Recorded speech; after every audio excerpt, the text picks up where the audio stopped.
In the world of boxing, experience matters. That is right. Experience matters. Ronnie Shields knew this when David Morrell was calling Benavidez's name, what, like four, four fights ago? And they ran from David Benavidez when he accepted the call. See, Morrell has already been caught calling Wolf.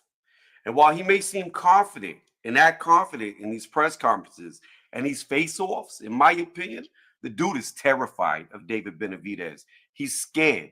Because if he wasn't scared, he would have fought him when he was calling his name 3, 4 fights ago. And he did not.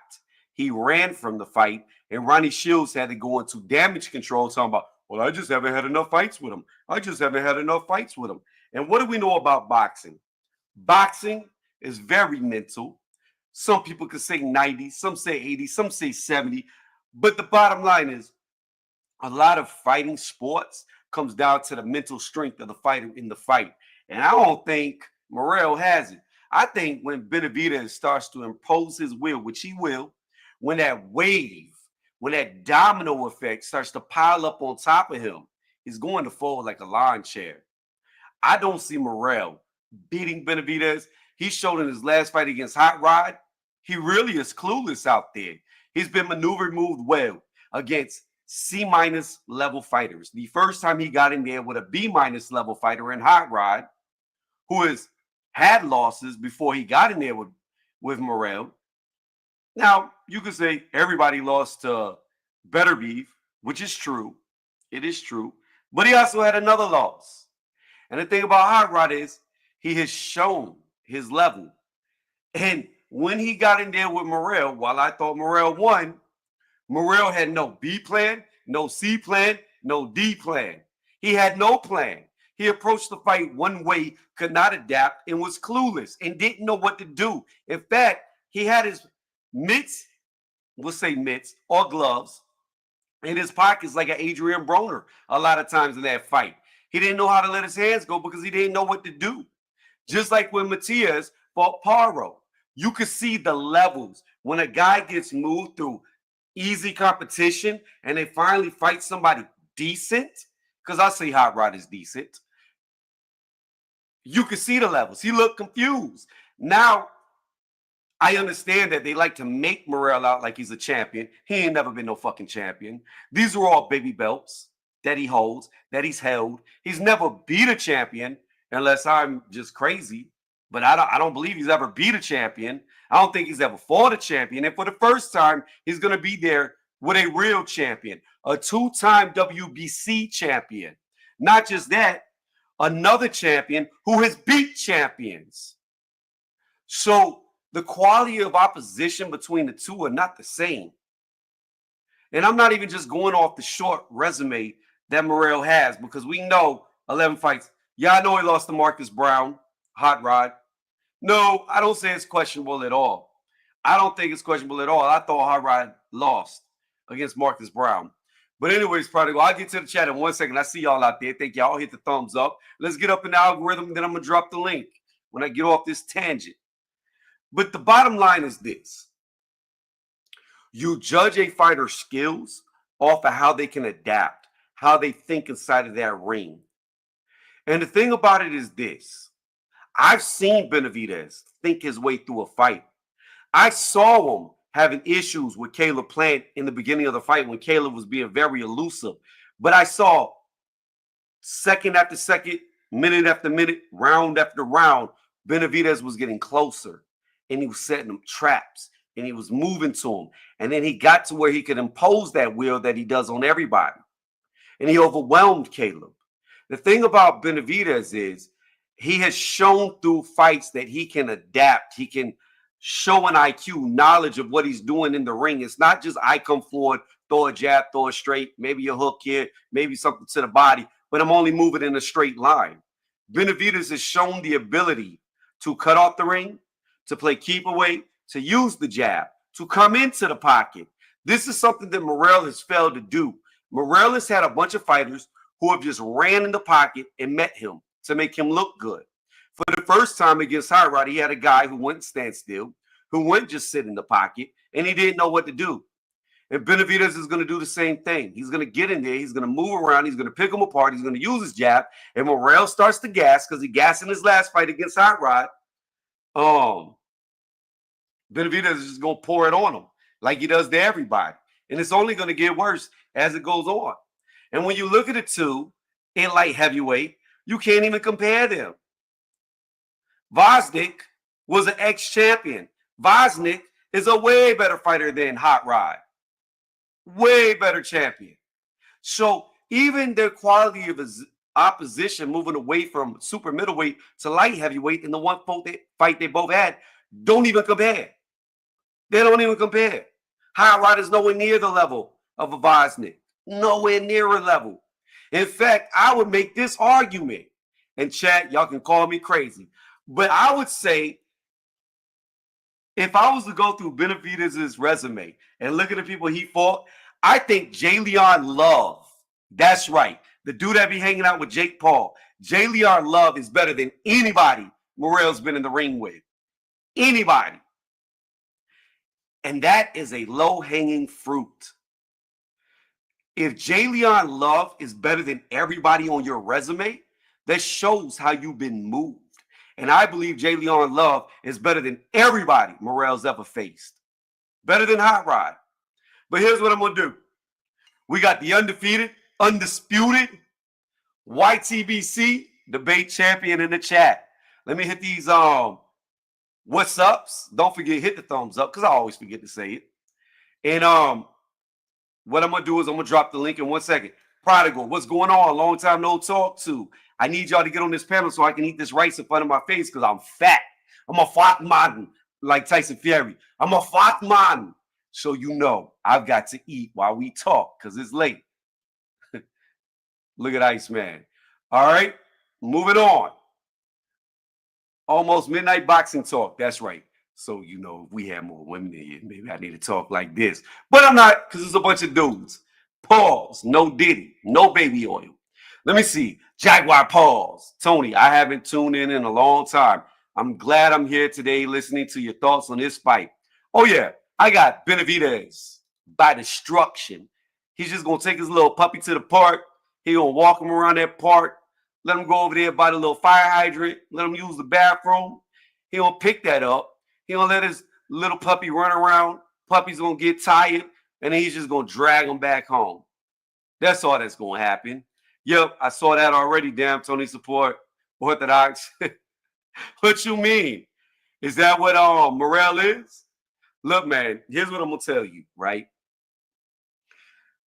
Here's what I'm going to tell you, Prodigal.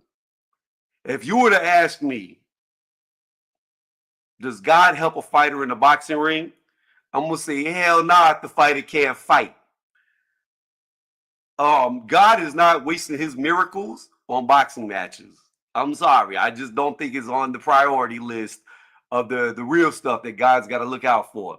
Ross Klott said, both Davids are bombs. I disagree. I think David Benavidez is good. I don't know if he could beat Canelo, but I would love to see the fight. All right. Rusty Cage is in the building. Big Tony salute. Benavidez for the knockout. It's not unlikely that he'll knock him out. I think it goes to split decision, but I think he's going to beat Morrell up.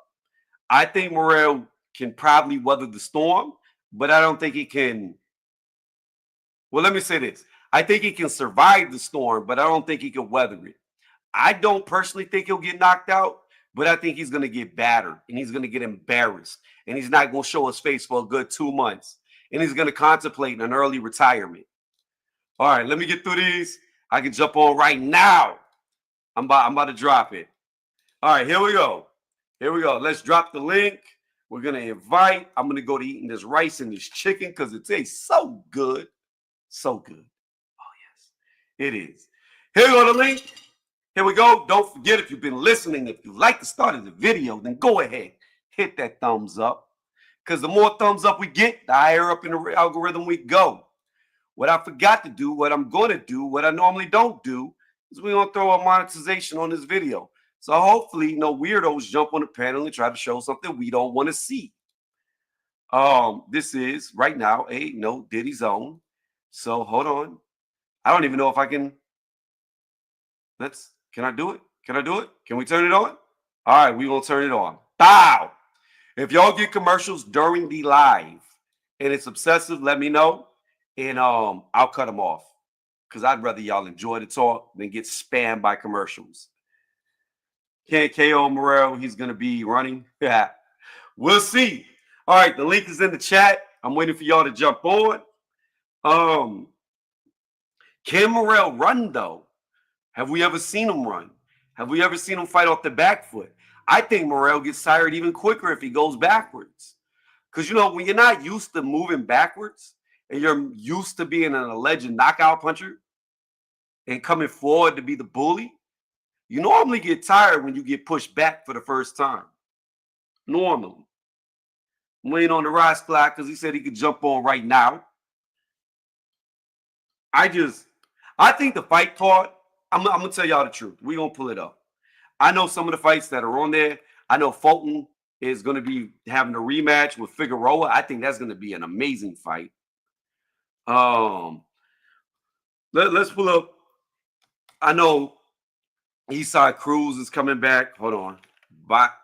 Gosh damn it. Hold on. My shit is fucking up. Morrell look like a bodybuilder. Yeah, that's why Benavidez said, I want you on the test. Do we even know if this fight was body tested? Do we even know if Benavidez got the testing put on the fight? Benavidez. Here we go. First, Morrell. Fight card. All right, here we go.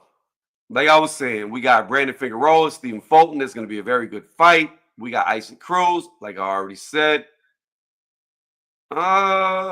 Ramos versus Rosario. It's an okay fight. See, the only issue that I have, now look, this is a very good fight card. Don't get me wrong. I've already stated that I think this is a good fight card. But I really have issues with pay-per-views that don't have champions, real champions in the fight.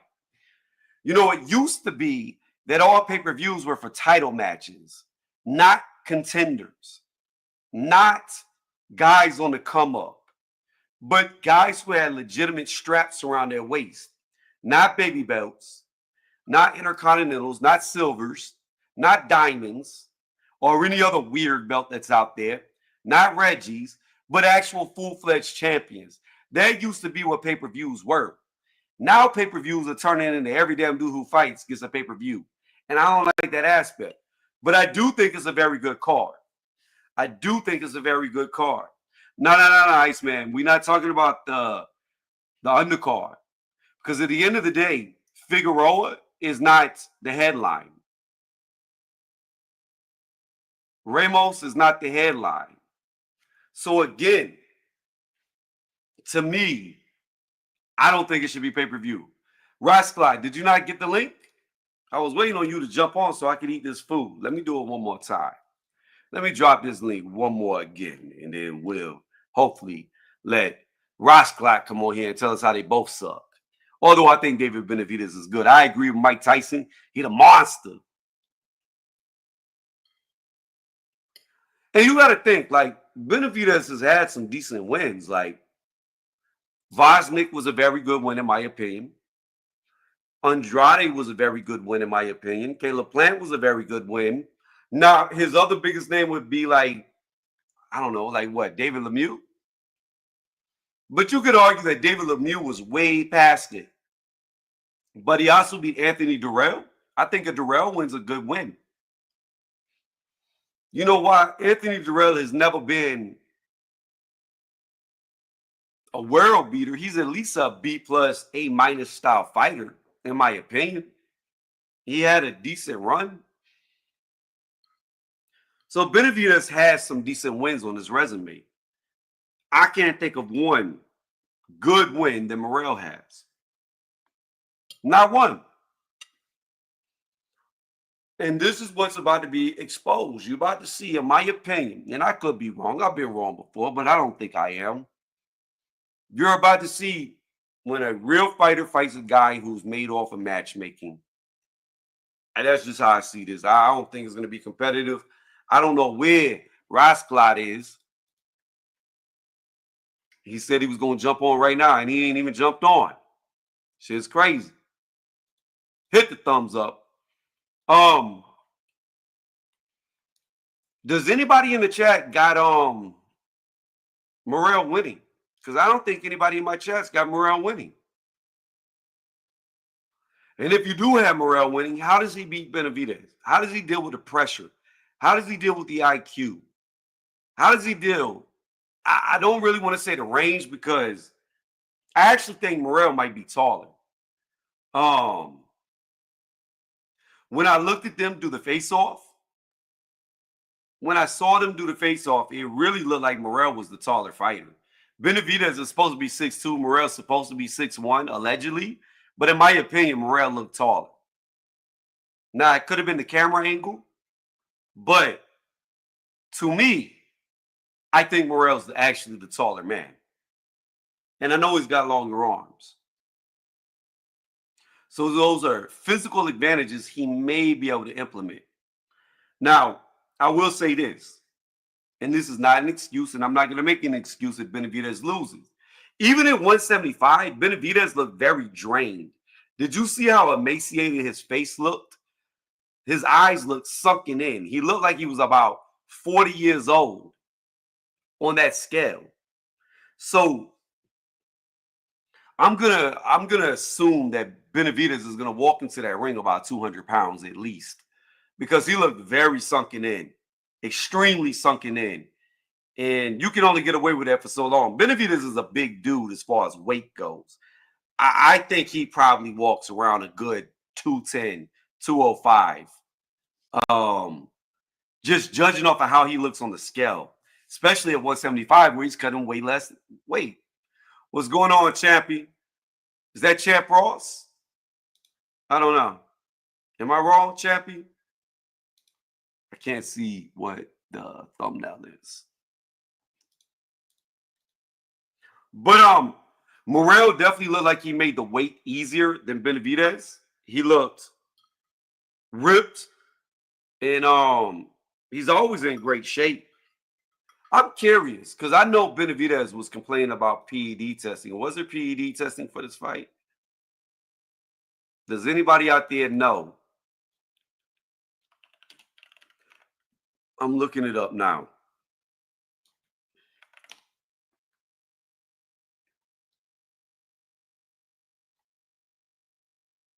I don't think there's PED testing for this fight.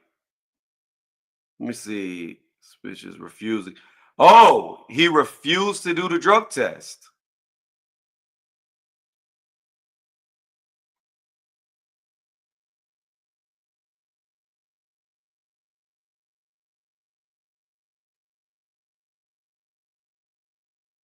Okay, then.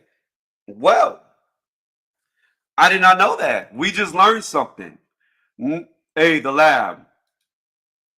I don't know, my dude. I just read an article saying that Morrell refused to be tested.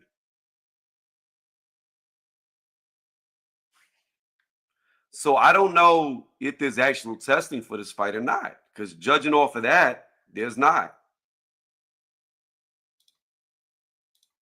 Hold on one second. I'm trying to see something real fast.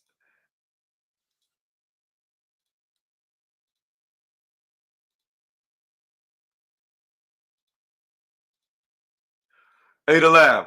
Whoa, what just happened? What the hell was that? StreamYard's going crazy.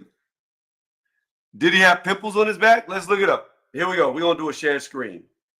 Hold on. Let me go over here. David, we'll do Benavidez versus Morrell. Weigh in. Let's see if we can see some pictures. I don't see any pimples. Here, let me share screen. I don't see. What are you talking about his back? I don't see anything, at least in this picture. I would have to like actually pull it up on YouTube. His back looks clear. Okay, I didn't know that, Lab. Hey, the Lab, do you have a boxing channel? You can hop on the panel if you want to, too. I've been trying to get somebody to get on here so I can eat while y'all talk. You know, it always goes smoother when somebody else is talking, and I don't have to do it all so I can eat this food. Iceman, elaborate on what you mean by look at his back. I don't see any acne.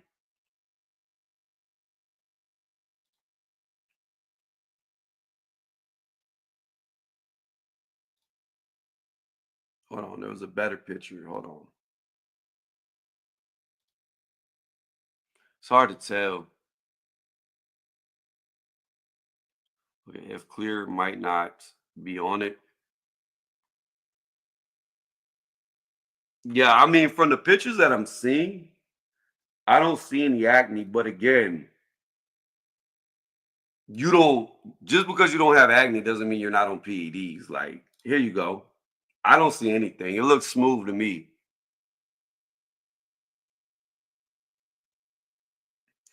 Yeah. It looks smooth to me. I don't see any acne. Not everybody gets back acne, but if that was something you wanted to see, Morrell definitely does not have back acne. Nah, nowhere on him. The only thing that drives me crazy about David Benavidez, and I'm not saying that this is a physique competition or a bodybuilding competition, but Benavidez's body is always so damn soft. Like this dude carries zero muscle. It is crazy how little muscle Benavidez carries. Like you don't need muscle. Like I'm a fat man showed you that fat people can beat bodybuilders, as Tyson Fury would say. But it's just insane to me, as young as Benavidez is, that he carries like zero muscle. All right, let's stop sharing screen. Boom. I'm going to drop the link one more time. If y'all haven't done it yet, hit that thumbs up. Let's get higher up in the algorithm. Let's make this a successful stream. Being that it was impromptu, being that I just wanted to say David Benavidez is going to whoop that ass. Because he is.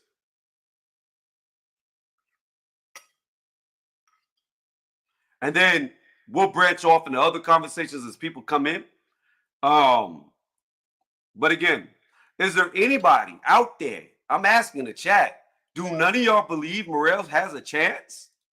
Because I haven't had one person say Morrell's going to win. And I thought this was supposed to be an electric 50-50 fight.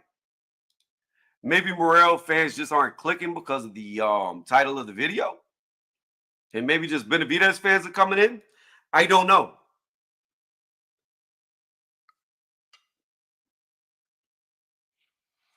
But I seriously want to hear from somebody who thinks Morrell stands a chance, because I don't think he does. I just don't think he's that good. I really don't.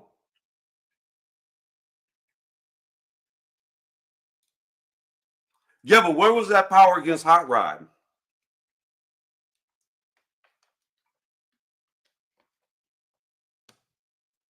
Did you see it in his last fight? Did you see any power? I didn't.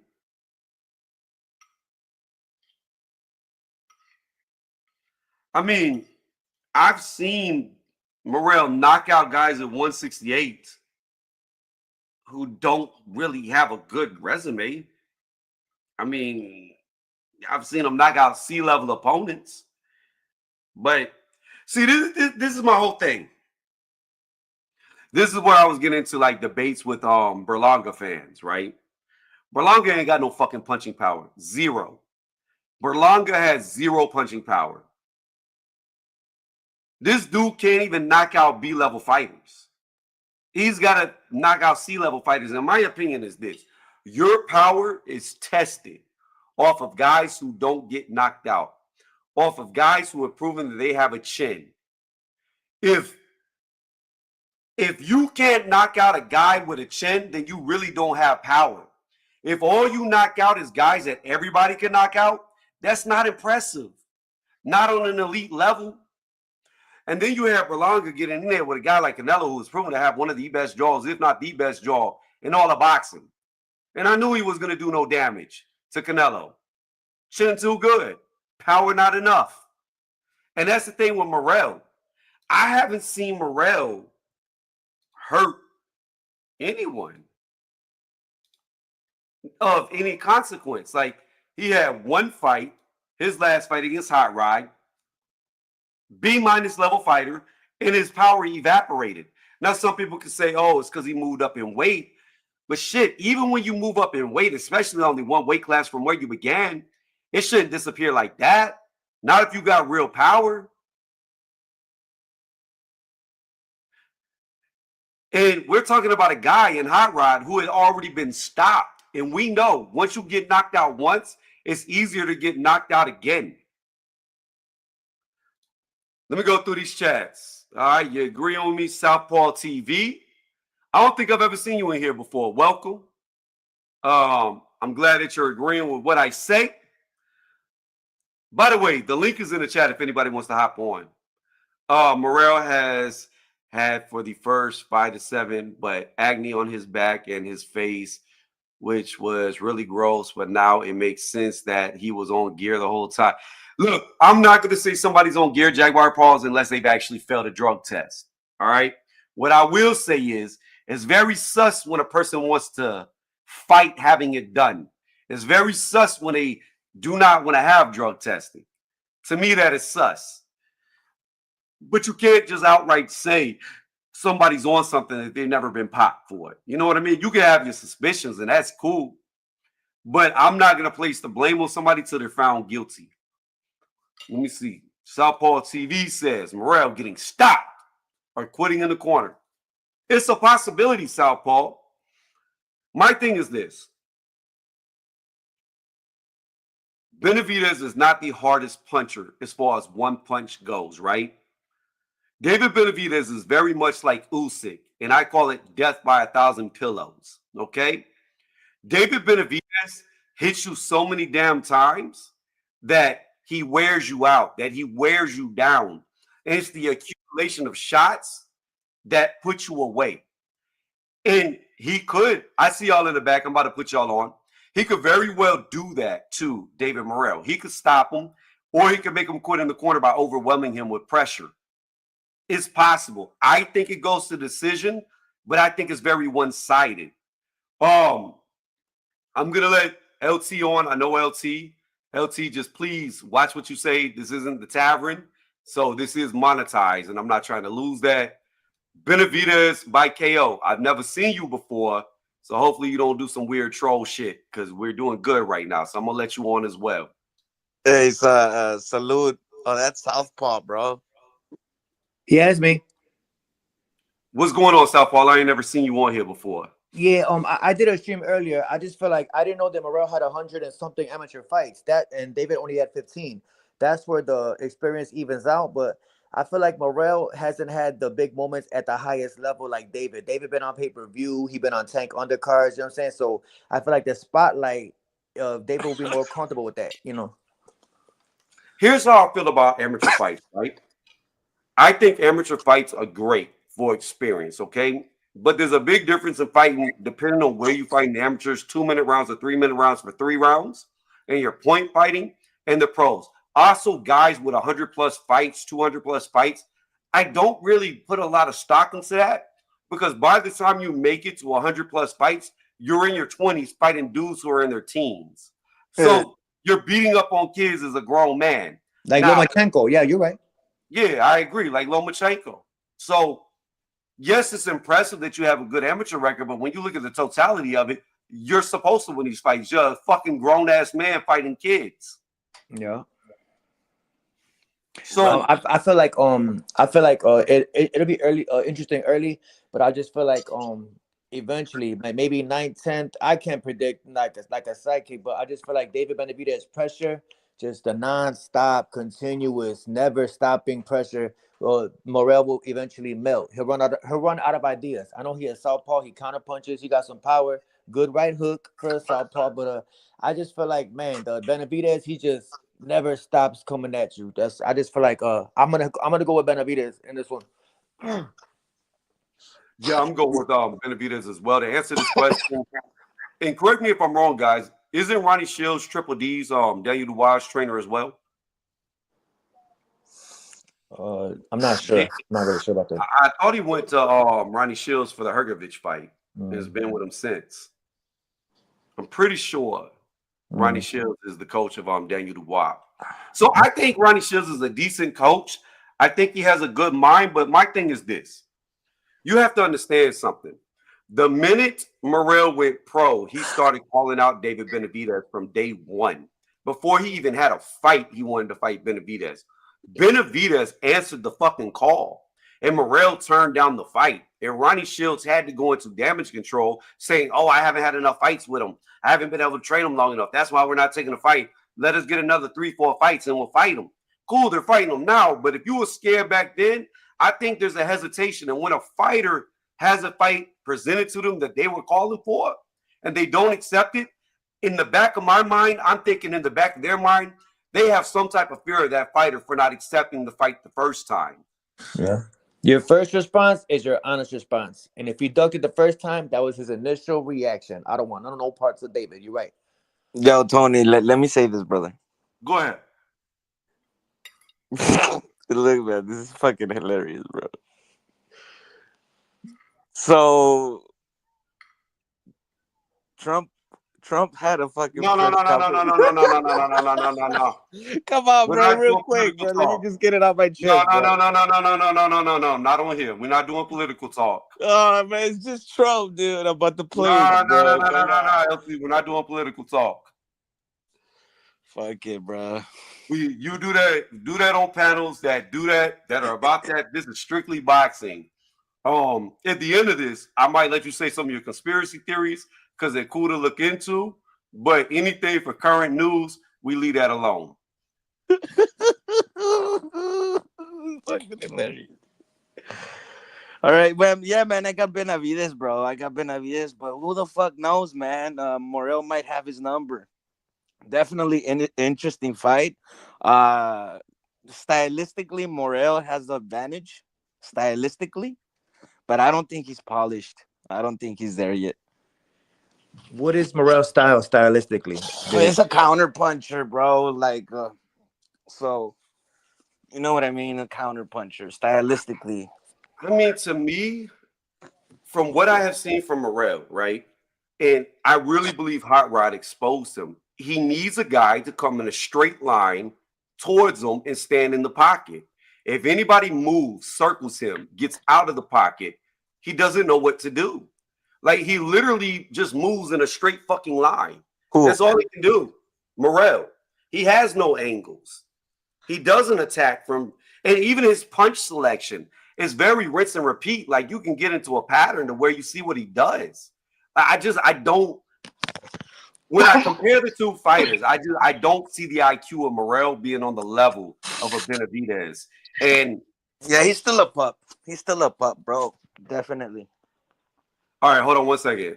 Adam Hurley, welcome to the channel, Adam. He says he got 10th round stoppage by Benavidez. So he agrees with you, Southpaw. He thinks Benavidez is going to stop him. Yeah. Roscoe Jones says, salute to my brother Southpaw. We up in here. Did you bring Roscoe with you? Or he just randomly come in here? Nah, he went in my pocket. You know I feel like I've heard your name before. You got a boxing channel, don't you? Yeah, I got a channel. Okay. Yo, all y'all out there, my first time conversing with Southpaw TV. If y'all haven't done it yet, subscribe to his channel. Since he hopped on here to support me, support him. I have to check out your channel after this goes down. Yeah. Let me see. I've heard your name though before. Yeah. I've just never. I'm almost at 90K. You know what I mean? So I'm about to hit the 100K, get my little plaque, and laugh. Big dog in it. Big dog in it. I was editing and I was listening to y'all while I was to you while I was editing. So I just thought I'd jump on real quick. I'm doing a video on the way in, you know. Yeah, I appreciate it. Like, it's always good to see somebody with a huge platform seeing mine, because mine's still small on the ground. So it's cool to see somebody in the high rise looking at the ground still. I appreciate it. Yeah. Tim Bradley made a video for me. Shout me out, man. I appreciate that, man. So shout out to Tim Bradley. You know what I mean? He cool people. Yeah, man. Tim Bradley, the oldest baby there's ever been because that man still look like he's 9 months old in the face. Yeah. But I like Tim Bradley. The thing I like about And Tim bro, Bradley, but listen, Bradley bro, would get in let's go trouble. back a little bit. Let's go back a little bit to the boxing, bro. Don't be surprised. Honestly, don't be surprised if Morrell can catch him, bro. Don't be surprised if they've been working on the fucking lab how to break that guard and catch him. It's boxing. Everybody gets Yeah, hit. don't. I mean, and then Morrell, and this is a pretty fact. Like Morrell does hit hard. Yeah, for He sure. does hit hard, and David Benavidez is hard to, like, he keeps his fucking head on the line. So it's a good fucking fight. If you ask me, I'll put money on David, but I'm like, I hope they Morrell brings it 100%. I hope they bring all that fucking trash talk they were talking about. I hope they put it in the fucking ring, man. I'm gonna tell you, LT. I think Morrell has to catch him because the longer this fight goes, I think the worse it gets for Morrell. Yeah. I don't think he has the gas tank to keep up with the volume, and I think once he starts getting tired, that power is gonna go out the fucking window. That catching him with that counter is gonna go out the window, and Benavidez has already shown if you get tired against him, it gets ugly. It gets ugly fast. Yeah, man. It's that style, bro. The pressure keeps building up, man. Yeah. Pressure busts pipes. Yeah, Yeah, man. So I agree. I feel like maybe mid rounds Morrell will run out of ideas if he can't hurt him early. If he can't hurt him early, it's gonna discourage him because Morrell hurts everybody. You know what I mean? So if once he realizes that if he can't do that, he's gonna run out of ideas. Benavidez, he just never stops coming at you. You know what I mean? And a guy with that long of reach, that tall, consistent pressure, the inexperienced guy, I really feel will melt mentally too at the same time. you And know my what, thing is, bro? It might be Golovkin versus Canelo too, bro. Imagine you that said shit. who versus Canelo? Golovkin versus Canelo too, bro. The fight that Canelo lost. Whichever, just in the middle of the ring, just Oh both yeah, of no, them. for sure, Yeah, absolutely. yeah. That's. I mean, that's how Morrell eventually, if he can't do anything major to David, that's how he's gonna have to fight him You're gonna at have to the end, fight bro. him. Yep, you're right. I Yeah, agree. he has to stand there. Yeah, you And gotta just go all out. yeah, Just die. Fuck it. You know. I Toe to just toe. I think Benavidez is just going to control him with the jab. I think he's going to be too smart, and I think Morrell's going to have a lot of issues when Benavidez is throwing that jab, stepping off the line, and he's not just coming with like one jab. He's throwing 2, 3, 4 jabs in the space, followed by a straight. Then he's backing up, coming back, throwing 5 jabs at you. Now backing up, coming back. I just see stylistically. I don't know how Morrell beats him, judging off of the fights I've seen Morrell in. Like, I agree, he could be dangerous early, potentially. But we don't even know if Morrell can hurt Benavidez. We really don't know until he lands a solid shot. But I can say this: if you see Morrell hit Benavidez early, clean on the chin on the button, and it doesn't hurt Benavidez, the fight's over. Benavidez has already won. Mhm. I'm telling you. I'm telling Morrell you. fought he's really a natural. He started off at 75, so it's not like the weight class is like out of reach for him. You know what I'm saying? Like he does feel comfortable at this weight. But I just can't see nobody beating Benavidez right now, especially Morrell. It's gonna take more than Morrell. You know what I mean? Well, I could see like a Beevil beating him.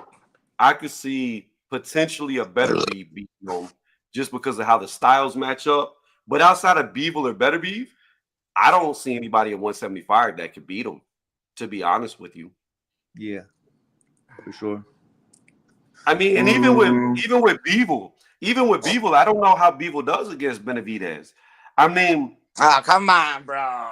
no, hold on. Come on, you know Babel has those feet to move. Come on. Yeah, but we also saw him get pressured and left against the ropes and not really be that active or accurate, I should say, with his You're punches talking against about Better Better BF. Beef. You're talking against Better BF, right? Yes. Bro, that's because that fucker hits super hard, bro. You can't compare Better BF's punches. I understand it, and I watched Beevil dispose of a pressure puncher in Zerto. I got you. Yeah. And Zerto is bigger than Benavidez. However, I think Benavidez is a lot smarter than Zerto. So I don't know. I don't think it's what about. I'm saying is there's only 2 men at 175 that I think could beat him. That's Beeble and Beterbiev. Those are the only two. Everybody else, especially a guy with only 11 fights, they're not beating him. I agree with you that Benavidez is way better than Gilberto Ramirez. Gilberto Ramirez is just tall and lanky for nothing. Bevo easily controlled that dude, and Yup. yeah, absolutely. Bro, what about Anthony Yard, bro? You talking about the guy that got knocked out with a jab by Kovalev? You talking about him? Is it that guy? I don't know. Yeah, I'm that's so Anthony bad with Yes, Yard. it is names, that guy. dude. Yes, it is that Yeah. The guy. one that fought Better BF recently. Yeah. The black And dude. Yeah, light skin. That was him, right? Yep. Yeah. Okay. Look really muscle bound. Look like a bodybuilder. Mm. Yeah, that's him. Damn, you'll for sure give. I don't think these dudes are ready, bro. I'm not Anthony gonna lie. Yard, here's the problem. I'm gonna tell you the problem with Anthony Yard, right? It's Tunde. Tunde is a horrible fucking coach, and Anthony Yard will never leave him. So Anthony Yard will never get better. So as long as Anthony Yard's with Tunde, yeah, I think Benavidez beats him. Somebody The thing say that plant. Somebody say I don't know, bro. It's because I'm gonna be real, man. I saw Benavidez against his last fight. I don't know, bro. He doesn't seem all that in a bag of chips. I don't think they're there yet. You saw who in their last fight? Benavidez on his last fight. Yeah, Vosnik. Do you know how good he looked Vosnik average, was? bro. Huh? He looked average. Do you know how good of a fighter Vosnik is? Still, bro, he looked average. I'm not sure if. what is average? Mr. LT, with all due respect, what is your definition of average? Belongs at that weight class, but not outstanding. Like when you see, Bivol and Better BF, you can tell these dudes are like 2 or 3 levels ahead of all that weight class. Those two. Okay. So really, that's to me like when you see those dudes fight, yeah, man, they're levels ahead of. And when I saw Benavidez fight, forgot the other dude's name. It looked average. You know what I mean? Like it looked Vosnik LT. But let me yeah. say this real fast about Vosnik. You have to understand something. In my opinion, when Kovalev was the reigning champion, you had another guy, Adonis Stevenson. I always thought Adonis Stevenson could beat Kovalev. I didn't think Kovalev wanted any part of Adonis Stevenson. I really do believe he ducked him his entire career, right? Now, Vosnik is the guy that ended Adonis Stevenson and put him into a coma. The dude was amazing. He had 1 loss against Artur Beterbiev and he retired. He walked away from the sport after that loss. He came back. Since he came back, now the quality of opposition that he was fighting was more like tune-up fights, getting back because he was going from the sport for like 3 or 4 years. But the dude was an elite fighter. He was undefeated. He beat arguably the best or the second best light heavyweight of the division before he got beat by Beterbiev. The dude's so what I'm trying to say is if you get in the ring with an elite fighter, you might not look elite. You might look average, but looking average against an elite still makes you an elite. I see your point. Hold on one second. Let me read these comments real fast because they're starting to rack up.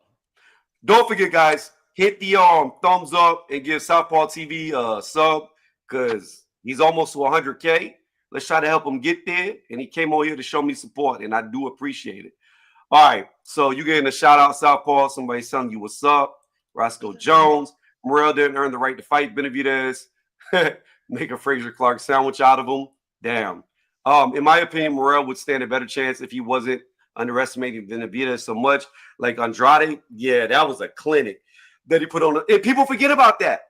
Even though Andrade was moving up in weight, Andrade was a 2-division champion. Andrade was undefeated. Andrade is an amazing mobile fighter, and he got completely shut down by Benavidez.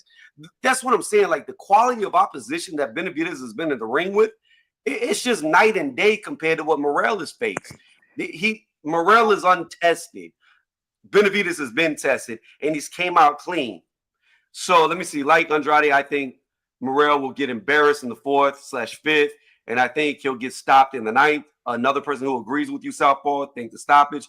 Morrell got that Cuban amateur science. Be careful, y'all. Like I said, and I agree, be careful early. We got shout outs to you, Southpaw. Mark Anthony said you love Devin Haney. Don't know what that's about. Benavidez versus Plant Part 2. No, I don't think so. LT, well, he just left. This was to you. Planet 168. Opataya, Benavidez. Oh, no, I think Opataya would be a step too far for Benavidez. He would have to acclimate to cruiserweight because Opataya has got very good accuracy, very good precision, and his punches are a hell of a lot harder than Morrell's. I don't know if Benavidez could get in the ring with him right now. Yeah, Jai Opataya is a cruiserweight. Yeah, that's what I was saying. Yeah. So he would have to move up a weight class, and 175 to 200. Really, light heavyweight to cruiserweight is the biggest jump in all of boxing. So, yeah. I mean, that's a big ask from a guy who just got to 175. That's just as ridiculous as Terrence Crawford fighting Canelo, because Crawford gonna get beat up. Yeah, Crawford's gonna get hurt, man. I'm not a fan of Crawford no more. And sometimes I be changing my mind. People tell me on my channel, hey, well, wasn't you just liking Crawford a week ago? I said, yeah, that was last week. You know what I'm saying? Everybody changes their mind. You know what I mean? So it's called growth. You know what I mean? I'm not a Bud fan no more. I'm hoping that Canelo does him like he did Amir Khan. So I like Terrence Crawford. I want Terrence Crawford to win, but I have enough sense to where I don't let my emotions go with my picks. You know what I mean? Like I use my brain. I don't be biased when it comes to picks. Because if I did that, I'd be wrong a lot more than I am right. The thing about it is this. When I look at Canelo Alvarez, right, even though he hasn't got a knockout in a while, it's irrelevant. All the guys he fight are either damn near 6 foot, over 6 foot outside of John Ryder. But even John Ryder, when he stepped into that ring, was probably 195, 200 pounds. Every guy Canelo's fighting is damn near 200 pounds by the time they get in the ring. On top of that, even if you look at his most recent loss against Beevil, right, 175, weight class up, even with Beevil outclassing him, outboxing him, Beevil was bruised the fuck up from the head to the elbows to the hips to the biceps.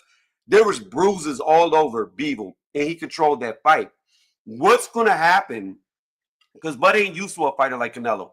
Canelo, in my opinion, he doesn't just throw punches to score. He just throws to hit you. So he'll hit you 100 times on the bicep and make that thing look separated like he did to Smith. He'll hit you on the shoulder. He'll hit you on the elbow. He'll hit you on the forearm. He'll hit you on the hip. He's just going to hit you, and it doesn't matter if it scores.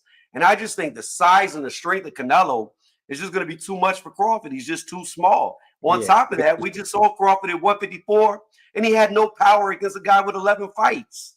Yeah, Crawford just wants a payday. It's very evident, and he gonna get it.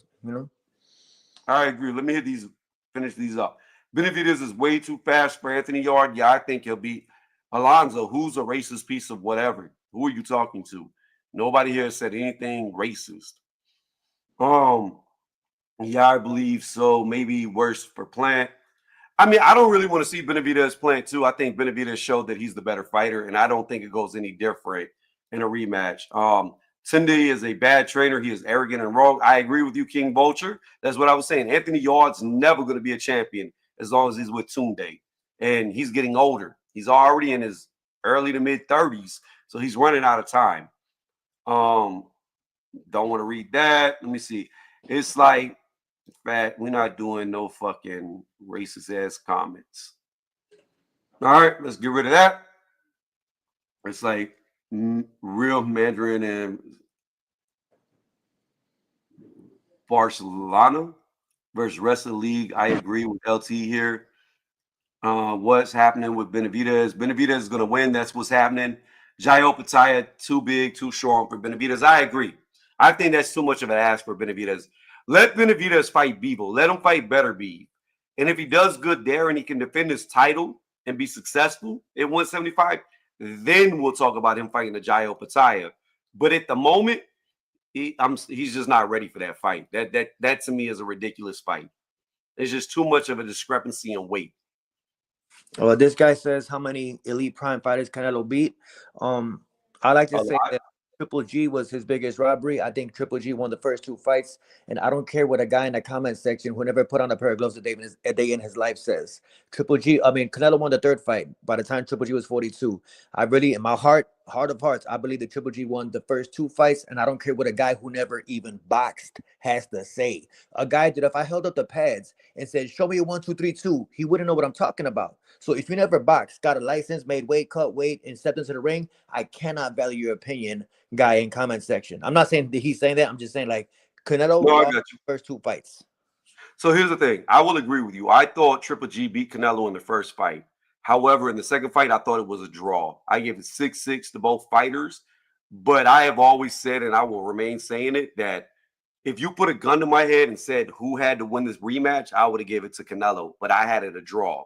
Like that would have been mine. But the I first mean one, I thought that that's was fair. That's definitely fair. But I yeah. And just I, feel I like thought the first fight was a robbery in daylight. Like yeah, I triple think you yeah. could have never seen boxing before in your life, and you knew who won that Yeah, first you know fight, who. Triple Yeah, G. yeah, and on top of that, Canelo tested positive right after that. Yeah, I mean, Yeah, Canelo was actually Clenbuterol. suspended. He was suspended six months because he tested positive, and then he tries to blame the meat. Canelo wanted everybody to believe that a man who is worth over $100 million was buying cheap Tina tacos on the corner. You know what's going on with what was going on with Canelo, and then the WBC raised the level of Clenbuterol for fighters from Mexico only, which means that if you're from America, you can have clenbuterol in your system, but if you're from Right. Mexico, it's okay. But Canelo fans don't want to talk about that. Yeah, I mean, I must just blatantly say, in my opinion, I do not believe that if you were eating meat, that clenbuterol would ever show up. Because I don't think you could consume enough meat for it to even show up as you took it. Because Thank clenbuterol you. has such a short half life that there's no way the cow's going to ingest it. Then the cow's going to get slaughtered. Then it's going to Right. make it from the slaughterhouse to wherever the street corner vendor, and then that vendor is going to cook it. Then you're going to eat Right. it. Nah, fuck no, that Yeah. shit would be long gone. Ridiculous excuse. I agree with you. All right, let me read this. Alex said Morrell is going to beat the brakes out of Benavidez like Crawford beat Earl, or like Floyd beat Corrales, or even better, like Hopkins beat Trinidad. Either way, it's an ass whooping. We finally, for the first time in 52 minutes, we have a Morrell person. For the first time, he spelled Morrell's name wrong, but I'm not going to hold it against him. I'm Uh, going to say this, though. I'm going to say this. but You got to tell me, Alex, how. You got to explain how Morrell's going to beat him, like you say, because I don't see it. yeah. One. Oh, do you know this guy? Whoever this is right here? Because he's Nah. He's probably just wants my attention like a female. He's one of them dudes that will never say nothing to nobody's face, but he's so gangster on the internet. Probably somebody I probably beat the shit out of already, but it's okay. But I really feel like the guy who's picking David Morrell, he can't like you just asked. Great question. How is he gonna beat him? That's one of them dudes. Like I said, that if you held up the mitts and said, "Show me a 2-3-2," or he wouldn't know what you're talking about. So, like I said, the super strong opinions from random commenters and comment sections, guys who never even had a boxing, guys who never stepped into a boxing gym. They watch boxing like wrestling fans watch wrestling. Ooh him, ooh him. Like they root out of emotion like cheerleaders as opposed to knowing the actual sport. And more than likely he drinks alcohol, so I cannot respect a thing an alcohol drinker says. But yeah. yeah, I don't know about this dude personally, but I would like him to explain, and he's more than welcome to jump on the panel as well. He Because I can't wanted really to hear from a Morrell. I wanted to he hear from a Morrell no, fan. yeah, I like. absolutely. But I don't think he I've, can I've been explain from asking a all day, technical. like Southpaw. I've been hopping on different panels, and Yeah, like all I've been told is Morrell's gonna win. But when I say how, it's they tricky. can't. They can't. And I can tell that you know your boxing, you know what I'm saying, but he can't tell you how exactly. He's just gonna say because he's Morrell. You know what I mean? Like like I say, 95% of boxing fans never threw a punch. If you take 90% of basketball fans, more than likely they played basketball before. Boxing is the only sport where the people who talk about it in comment sections never actually did it because they're not in physical shape enough to actually do it. Nor do they have the courage to take a punch to their face, like the dude who picked Morrell. But yo, So I appreciate you having me on, bro. But I'm gonna get back to this video. I appreciate your time, brother, for real. hey, I appreciate your support, especially whenever you're encroaching on 100,000. It's good to see somebody big looking at the ground. So you're welcome Yeah, for anytime you sure, want to bro. come on. I'm gonna subscribe to you right now. I appreciate it. I'll subscribe back as soon as I end this stream. All right, right on, brother. All right, man. Have a good day. Night. Alex, you said skills pay the bills. Not to mention Morrell has power. Benavidez is one-dimensional, and that guy he's gone, so I'm not gonna read that. So here's the deal, Alex. What skills? What is he going to do? Power does not equal skills. You could have power and not be able to deliver that power. Okay. Where was the power in Morrell's last fight against Hot Rod? He hit him a whole bunch of times. Hot Rod was on his feet, made it to the final bell, and by the end of the fight, Morrell looked like he was drained, sapped of all power. So I don't agree with Benavidez being one-dimensional, because all you have to do is watch the Caleb Plant fight, and you'll see that he was thinking his way through how to trap, how to catch the mobile fighter in Plant. He was setting them up. He was catching them. He was thinking on the job. It wasn't an easy task because Plant was moving a lot, but he cut off the ring. He started to land more and more shots, put them together, and that's just what it was. Andrade, same thing. Very skillful, very mobile fighter. Benavidez figured out a way to do something nobody been able to do in 3 weight classes, and that was beat him. He controlled Andrade so well that Andrade quit in the corner. Like, Andrade took his first loss by accepting it and giving up. That takes a lot. And that proves skills and IQ when you can make an undefeated fighter, a 2-division champion, quit for his first loss. It's not like he had got beaten before. He took his first loss on the stool and didn't want to come out. He beat the fight out of Andrade. That's IQ. All right, let me go here. Let me see. Angles, good distance, and boxing IQ, good speed, good stamina. Plus, I can say the same thing about Benavidez's last fight. Vosnik was a much better fighter than Hot Rod, though. Vosnik was actually a champion. Hot Rod wasn't. Vosnik's just not even comparable to Hot Rod. Hot Rod ain't never even beat a champion. Vosnik has. Vosnik defended his title. Hot Rod never has had a title to defend. They're not on the same level. Every time Hot Rod stepped up, he got beat up. So, again, I don't see how you can compare the two fighters, Vosnik and Hot Rod. On top of that, Vosnik has a lot of punching power his damn self. So, no, he wasn't inactive. He wasn't inactive at all. Vosnik had quit boxing, retired after he lost to Beterbiev. He came back like 3 or 4 years later, and he had 2 or 3 fights before he fought Benavidez. I think he had 3 fights. He had 2 or 3, but I'm pretty sure he had 3 fights before he fought David Benavidez. So you can't say a guy who had just had 3 fights was inactive, because he's not. He's back. He's had enough fights. If you can't get reacclimated to boxing in 3 fights, then you don't belong in the sport.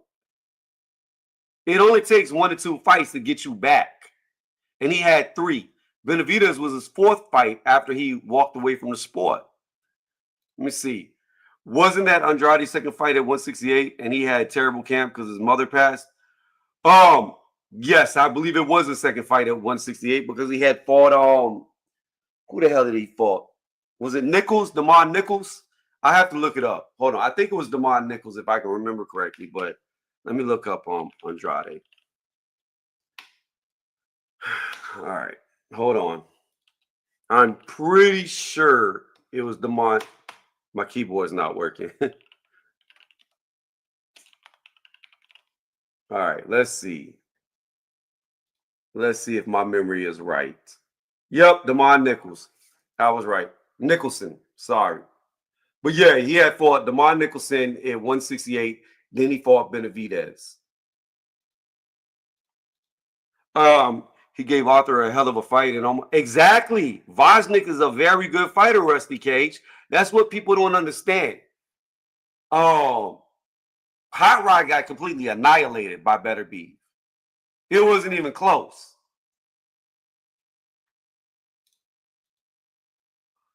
Benavidez dominated Vosnik going into the fight with 2 injured hands. I didn't know his hands were injured, the lab. That's news to me. Morrell had his hardest fight against a C+. I gave him B-. I gave him B-. Hot Rod, I say he's B-. I gave him a little higher rating than you, but the same sentiment stands. Who never was an Olympian or a champion. No comparison. I agree. And we saw like Hot Rod fight Arthur Beterbiev, and we saw Vosnik fight him. 2 completely different fights. At least Andrade stepped up to fight Benavidez, unlike Canelo. So this is a different argument that has nothing to do with Benavidez or Morrell. I don't know why I said Benavidez, but it has nothing to do with Morrell versus Benavidez. Whether Andrade stepped up or not, it's irrelevant to the fight that's at hand, because Canelo's not fighting either guy, nor is Andrade at the moment. But we will see. Good talking to you, subscribing, and coming back after the fight. If Benavidez wins, I will be number one. But so, Alex, you don't have to do that. Like, here's what I will tell you, right? And this is what drives me insane about boxing fans. And I'm not trying to say nothing bad about you, okay? If Morrell loses, stay a Morrell fan. Support him. The problem with boxing now is when a guy gets one loss, everybody calls them trash. They say they're garbage. They say they were never any good. And that's why we never get the good fights. Turkey Alashay's been throwing so much money that they've been forced to fight each other. But you don't have to become a Benavidez fan. If you don't like him, don't become a fan of him just because your guy lost to him. Stay a fan of Morrell. Support Morrell. Maybe Morrell will come back after this ass whooping he's about to get. I believe he is. And be a better fighter from it. Be more experienced and seasoned and move the right way. So support Morrell. I personally don't see him being that good, but you do. So stick with him. And maybe he'll become a champion. And then you could say, even when he lost, you stayed a fan. Yeah, that's what I said earlier, Iceman. You missed it. Vosnik was the one that stopped Adonis Stevenson's reign and put him into a coma. And it was scary because they almost thought he wasn't going to wake up. And I was a huge Adonis Stevenson fan. So, you know, I did not want to see Adonis go out like that. Or I don't want to see any fighter get put into a coma, let alone die in the ring. But yeah, I was scared for Stevenson after that. But yes, Vosnik is the one that put him into a coma. As like I said, I was mentioning earlier. Will Canelo go back up to 175 for the winner of DB/Morrell or a winner of? No, I doubt it. But I will tell you this, and I honestly believe this. I think Canelo has a better shot at beating Benavidez than he does Bivol. Because Benavidez is going to step to Canelo, and it's going to be, can Canelo take his shots? Can he take the power of Benavidez? If he can, he's a good enough counterpuncher to where he could potentially beat a Benavidez. Whereas Bivol is the chink in Canelo's armor. He's going to play keep away. He's going to outbox. He's not going to get aggressive. He's not going to fight for the fans. He's going to fight to win. So I think Canelo has a shot at beating a fighter like Benavidez stylistically. I don't think he could ever beat Bivol, no matter how many times they fight, just because of the style of it. The height, the dimensions, the size is just a bad matchup for Canelo. As far as Morrell or Benavidez goes, no, I don't think Canelo's going to fight them. And I'm going to be honest with you. If we really get the Terrence Crawford fight, as much money as Canelo's going to make off of that fight in the age that he is, that might be his retirement fight. Because he's already alluded to that he would fight Crawford when he was done with boxing. So I think he's going to go in May and get his IBF title back, become undisputed again, fight Crawford, and probably ride off into the sun. And I mean, as many fights as he's had, eventually it's time to retire. It's time to enjoy what you built. So let me see. Tony, nowhere in the hot rod fight I saw Morrell tired. Well, let's do this. This is what I like to do. Empirical facts, okay? We'll do empirical facts.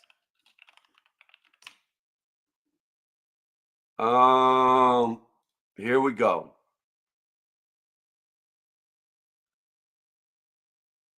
Let's look at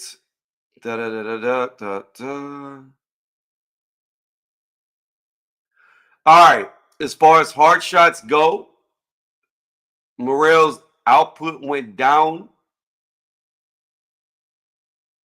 a little bit. I thought he looked tired. I thought he didn't look like he had the same sting on his punches towards the latter rounds. Teach, you're more than welcome to hop on. By the way, hop on, Teach, before I end this live stream. We've been going good tonight. I am going to make a video right after the fight ends. I'm going to break down the fight so all y'all will know who won the fight. I'm always fair with it. And just so y'all know that I'm fair, and I'm gonna say this, I have had picks that I got wrong. And a guy that I did not pick for, I had winning the fight. So I'm very unbiased when it comes to this. If Morrell goes out there and outpoints Benavidez in my breakdown that I'll post after the fight's over, I'm going to say it honestly that I felt Morrell won. So be looking for that update, especially if you can't see the fight, if you're a place where you can't buy the pay-per-view, whatever. I normally drop the videos right after the fight ends. I think we have a Morrell fan. Let's go, Teach. Make us believe in Morrell. Go.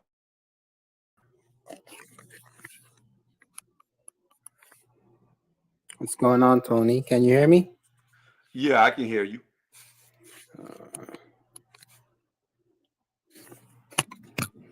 Yeah, I mean, to my comment, I mean, I've seen that. I've seen the Morrell Hot Rod fight like several times. Like to me, he didn't get drained or anything. It's just that his punch selections were terrible. It looks like he was like the times that he slowed down, it looks like he was trying to find his shots, but he just couldn't. Oh shit, I muted myself. I don't know, Teach, because I will agree that his shot selection was trash. But even at that, he only moves in a straight line. Like, where were the angles? Where were the body shots? Where was the variation of punches? Where was the change of rhythm? Where everything was the same with Morrell. Everything came from the same speed, the same angle. He attacked from the same angle. Like I didn't see the IQ. And you know, Cubans are normally touted for being great technical boxers, and it didn't show up. Mm. And you got to think, outside of Hot Rod, who has he fought on Benavidez's level? Who Morrell has fought? I mean, excuse me, who was Benavidez's Yeah, fault? I mean, obviously he only had like what 11 fights, so his Yeah, resume definitely needs some work. Obviously, Benavidez he fought the more experienced people, and I get why people are giving Benavidez the edge. Because of that's a major reasons why he came off of a Pan fight, Boo Boo Andrade fight. What was the other one before that? David Lemieux.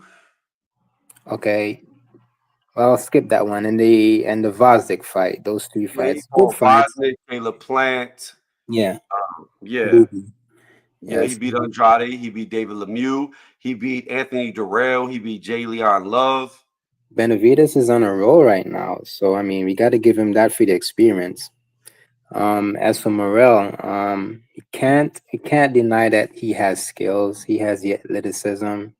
We gotta, I think we gotta give the eye test some props, I guess.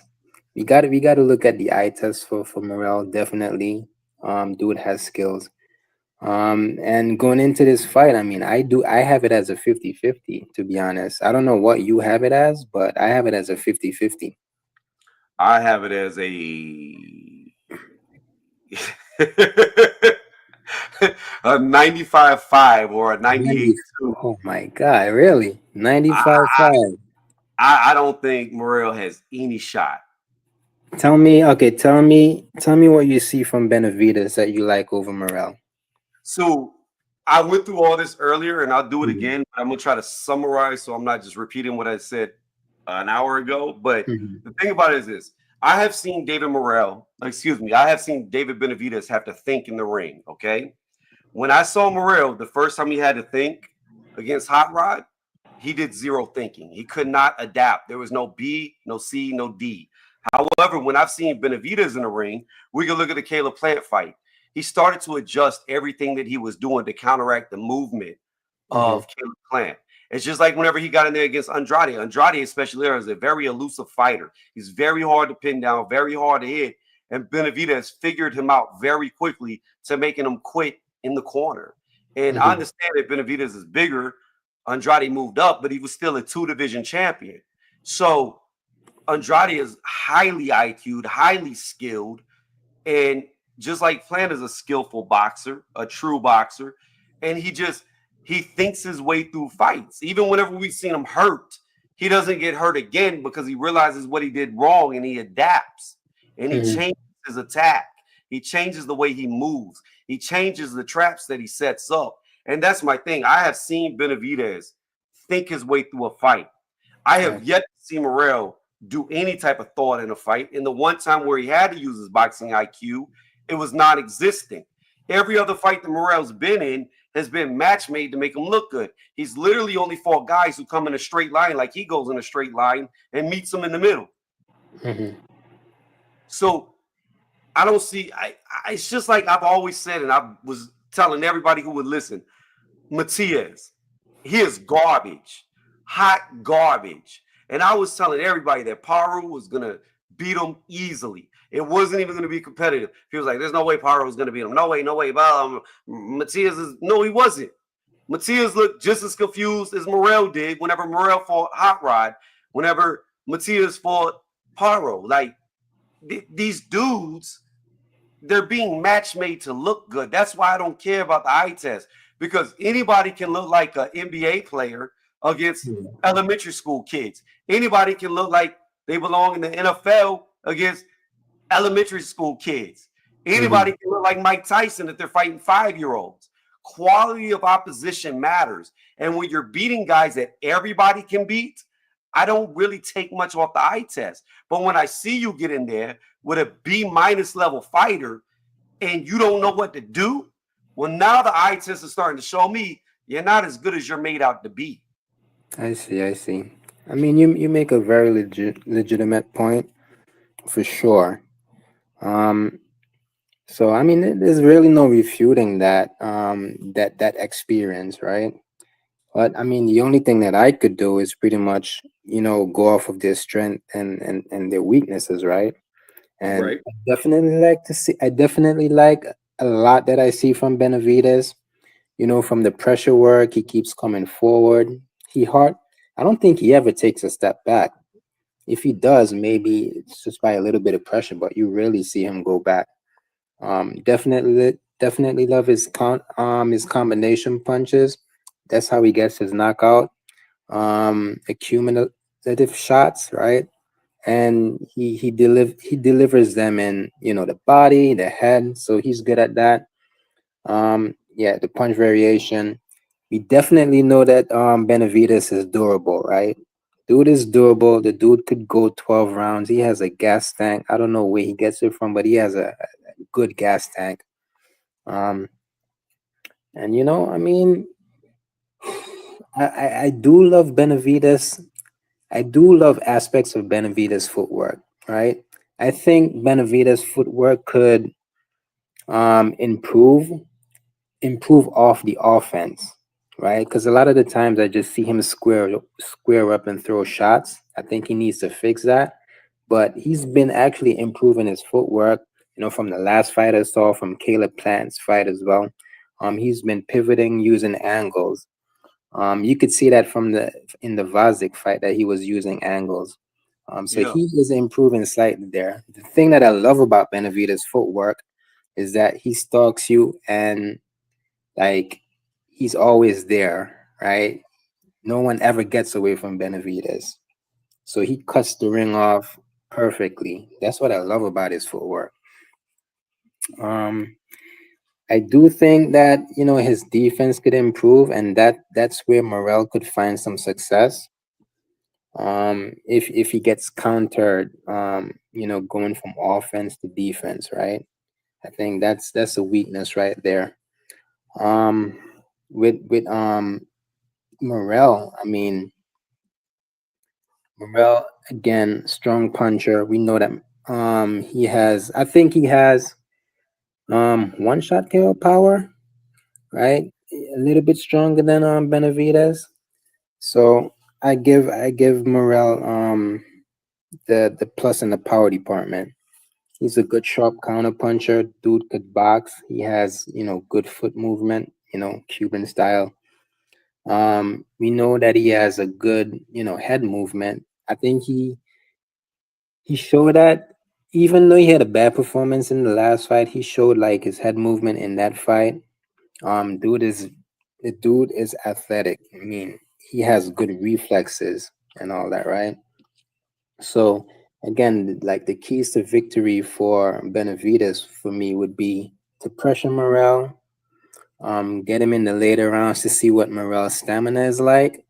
Because even though I haven't seen Morrell with too much stamina issue, he's only had 11 fights and he hasn't been tested like anyone of Benavidez' level. So if Benavidez could pressure him, get him into the later rounds to see what his stamina is like, that's how David could win. The way that I see Morrell winning is if he, establishes footwork, keep the jab out there to reset Benavidez. If Benavidez tries to um, pressure him, keep his jab out there to keep Benavidez from pressuring him. And if Benavidez does get him, that's when Morrell has to utilize his counter punching. So there are ways Morrell could win. There are ways Benavidez could win. I mean, I see this as a 50-50 fight. Um, and I do believe somebody's going to get knocked out tomorrow. Yeah, I've got to go into decision. I don't think either guy's going to get knocked out, but I think Morrell is going to get seriously beat up. Mm-hmm. I don't think Morrell can control the distance. I think he needs you to sit inside the pocket with him. And Mm-hmm. I think he is only dangerous within the first 4 to 5 rounds. I think Benavidez is going to approach him smart. He's going to work off the jab. We've already seen him throw double, triple jabs. We've seen him throw 4 jabs followed by the straight. We like you said, we've seen him put punches together in good chains. Um, he does go forward a lot, but I've also seen him go off the back foot and land shots like jabs moving backwards. So I really think he's going to do a lot of lateral movement. He's going to circle Morrell. He's going to drag Morrell into the 5th round off of just tagging him and making Morrell miss because he's not going to get in the pocket with him to trade. Now, they may trade it spots, but I think the most of it, Benavidez is going to approach it from distance. I think Morrell is going to start to break down. Come the 6th, 7th round, he ain't going to have the same type of sting. And then that's going to be the beginning of what Benavidez does and he does best. He's going to put all that pressure on him. And eventually, is going to wear Morrell out to where he has nothing left on his pop. I don't think he's smart enough to figure it out, and I just think he's going to get overwhelmed by the wave or the typhoon known as David Benavidez, and he's just going to get beat down. I And I like think it.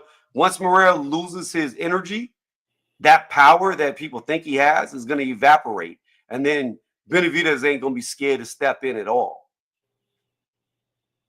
I like it. I like it. 95-5. Watch. And now look, I will come on here and I will say I was wrong whenever I make my video right after the fight ends. But I've seen Morrell. I'm very unimpressed. I'm just like I said, I'm unimpressed with everything I have seen from Morrell. Morrell to me is nothing but another Matias hype job. I was super unimpressed with Matias, and Mhm. I'm just as unimpressed with Morrell. I don't see it. I don't see the skills that everybody claims that they see. Um, he's failed my eye test every time I've looked at him, and I just don't see what a lot of y'all see. I But don't see it, but let me tomorrow will be the truth. let me ask you this though. Since you see it as a 95-5 fight, do you think it's a good card? Oh, the card is great because I Mhm. mean, let alone like I would just watch the Fulton Figueroa rematch just because the first fight was so tight and it could have went either way and it was very controversial. Like you had a lot of people believing that Figueroa won that fight. Personally, I thought Fulton edged it, but I mean it was razor thin. So I think there's going to be a very interesting fight. Plus, we don't really know what Fulton has left. Whenever somebody like Figueroa is going to step to him after the Inouye loss. So we don't Mhm. know if he's going to break down mentally in the ring. I think it's a very good rematch. So that fight right there could be a main event fight. As far as Cruz goes, I thought he was supposed to fight Rolly. I know I I don't really care about Eastside Cruz. I Nah, don't he think was supposed to fight what's his name? Rayo. Oh, The was it rematch. Ryo? Okay. Yeah. Yeah, I don't think Eastside Cruz is that good. I think he just had a good performance against Tank Davis, and people got big on him. But I don't think he's that good of a fighter, to be honest with you. I think he just rushes in with his head down and throws shots. Very easy to figure out, very easy to beat off the jab. If you're a boxer, I think Eastside is very easy to beat.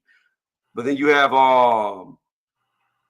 Ramos as well. So I think it's a good card overall. Do I think it's worth the money?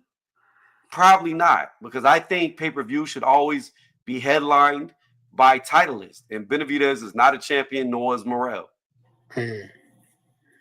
Yeah, I mean, I like the card overall. Good start for PBC in the year. This is a fight that I wanted to see. So, I mean, I'm giving this card a 10 pretty much just because of the main event.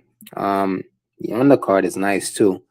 With Morrell and B Fig. I mean, Fulton and B Fig. I still see that fight as a 50-50. Um, the first fight, I thought Fulton edged it. I'm going into this fight thinking B Fig is gonna win just because mentally where Fulton is at. Coming off of the Inoue loss, coming off of being dropped by his last opponent, and B Fig, I mean, he moved up pretty much won comfortably, like the way he usually wins, and elevated elevated as a champ. Um, with but what I would say is B Fig is an easy style to prepare for because B Fig only does one thing pretty much. He comes forward and punches, kind of Yep. like Isaac Cruz is doing. So I hope Fulton has has a game plan for that. I mean, he had one in the first fight. Just hope he improves upon it, and mentally he's in the game for this fight. With the Isaac Cruz fight, that's just going to be a slugfest. I expect Isaac to win that. I think this is a match made for him to win, but we'll see. And with the Ramos fight, I didn't know that Ramos moved to 160. So is Yeah. he completely out of 154 now? Because like he was a contender at 154, like one of the top guys. No, I believe So he is. I believe he is gonna be up at 160 now.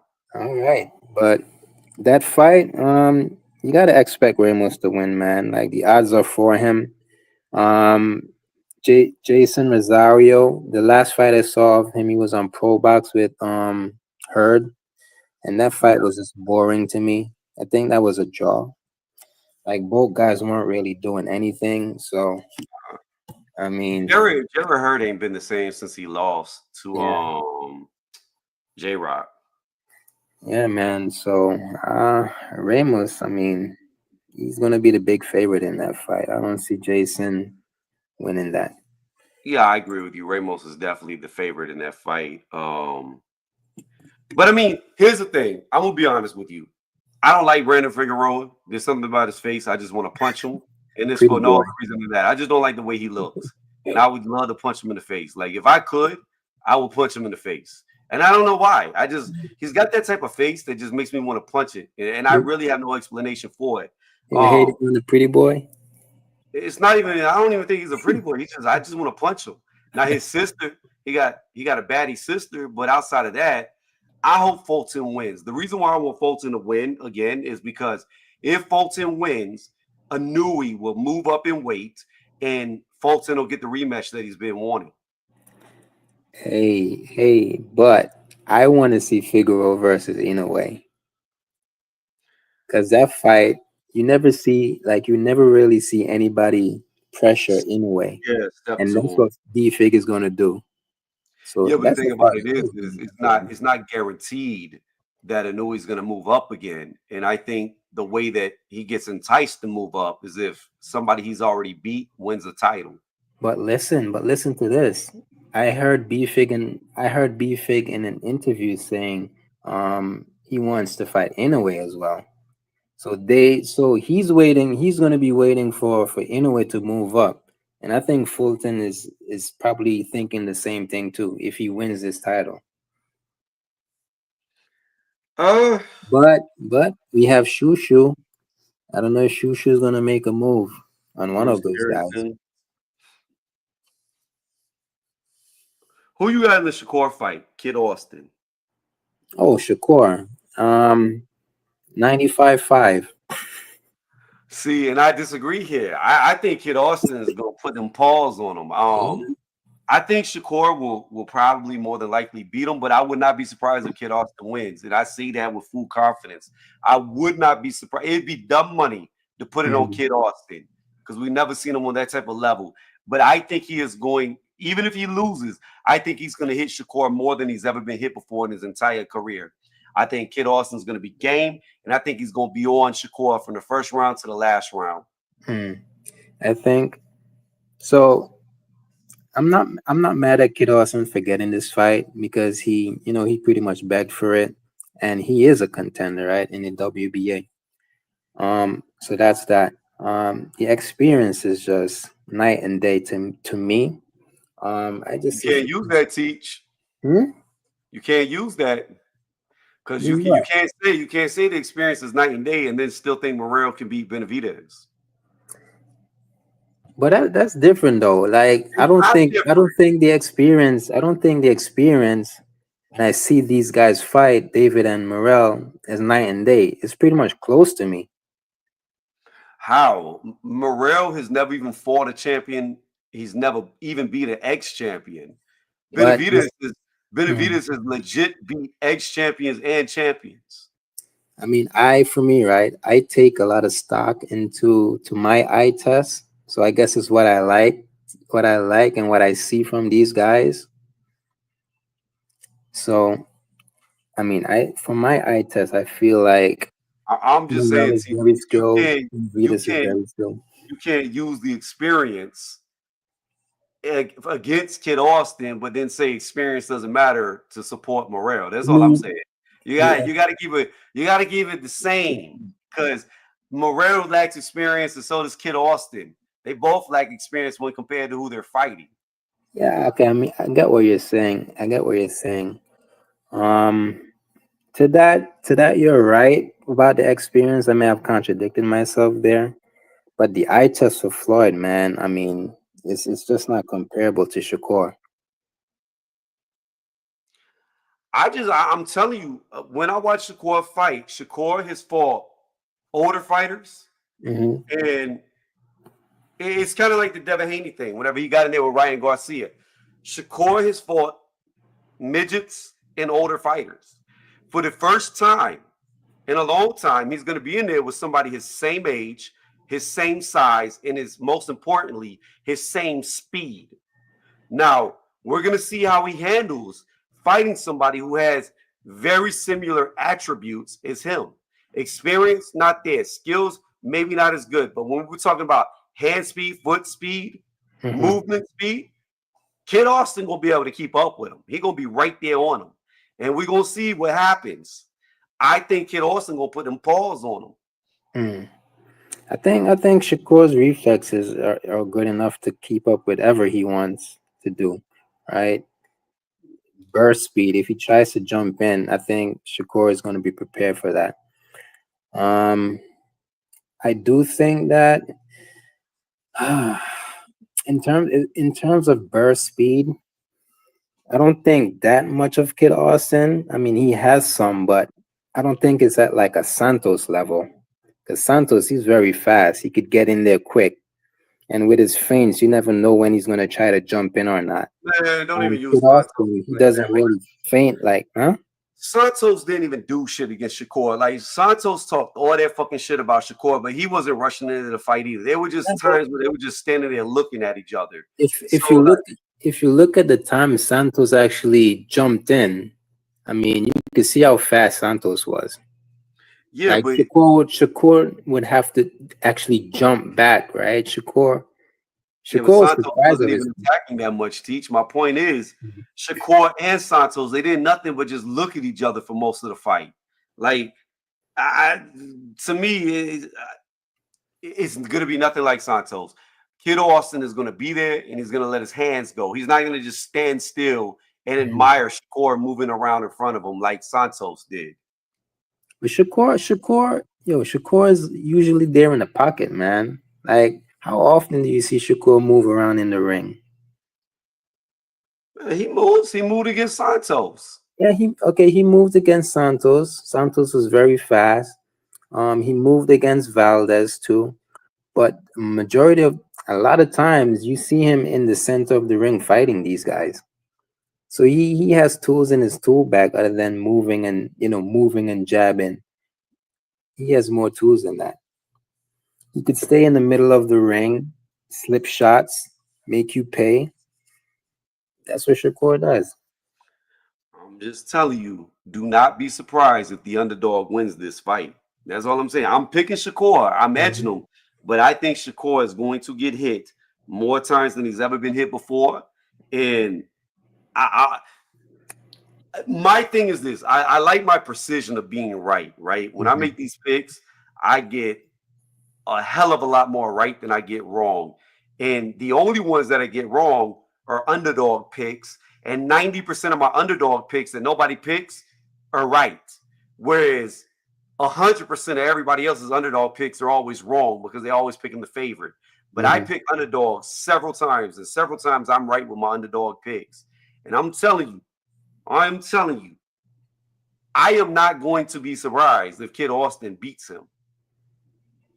Stop it, man. Like, he didn't run against Nakatila. He was right in the middle of the ring, and he even knocked Nakatila down. Nakatila is not Kid Austin. This rusty guy in the chat. Hold on, let me read the chat. Let me catch up on the chat, guys. Hold on, we're gonna scroll up. Hold on one second, Teach. Let me see. Pitbull is another Matias 100, but it might be a kind of tough fight. Okay, they're talking about what we were talking about. Y'all feeling me? He said, "I love Brandon's sister." Yo, I want to hit both of them. I want to hit Brandon Figueroa in the face, and I want to hit his sister as well. Anyways, I digress. Moving on. A punchable face. Yes, indeed, Mark Anthony, it is. How did Mario Barrios manage to pull that Figueroa sister? I had no idea that he did. Mario Barrios is a trash fighter. I've always said that. He got his ass whooped by Keith Thurman, once upon a hairline Keith Thurman, who came off the couch. I think Brock is about to get beat up by Keith Thurman too. Anyways, yeah, I don't like that Figueroa person either. I'm not gonna read that. Shakur is the right selection, but it will be historic to see Kid Austin making history. I want to see Kid Austin win. I'm gonna say it right now.